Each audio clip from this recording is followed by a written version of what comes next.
You can't just, talk about this stuff and insult leaders around the world and expect a good result. You have to do this with a steady hand. I think Mr. Trump is a wonderful entertainer. He's been terrific at that business. Do we want someone with that kind of character, that kind of careless language to be negotiating with Putin? I think really there's a sophomore quality that is entertaining about Mr. Trump, but I am worried. I'm very concerned about having him in charge of the nuclear weapons, because I think his response, his visceral response to attack people on their appearance, short, tall, fat, ugly.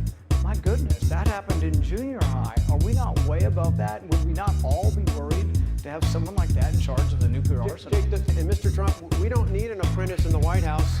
We don't need an apprentice in the White House. We have one right now. We don't know who you are or where you're going. We need someone who can actually get the job done. I would do so much better than that. Mr. Trump, you're using the talking points of the Democrats. How do you strike the balance between vigilance and discrimination? I don't think a 14-year-old should ever get arrested for bringing a clock to school. Right now, the biggest discrimination going on is against Christian business owners and individuals who believe in traditional forms of marriage. They're throwing this woman in jail in Kentucky.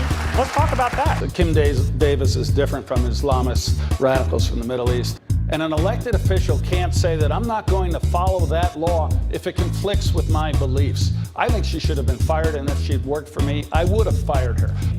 Someone who refuses to defy a judge's unconstitutional verdict is ridiculed and criticized, chastised, because she's standing up and not denying her God and her faith. How many bakers, how many florists, how many pastors, how many clerks are we going to throw in jail? I'd like the left to give us a list of jobs that Christians aren't allowed to have. If we're not allowed to be clerks, bakers, musicians, caterers, are we allowed to be pastors Governor anymore? Jindal. We're not allowed to be elected officials. Were you the wedding cake baker, or the gay couple, or the Baptist preacher? Radical Islam would kill you all if they could.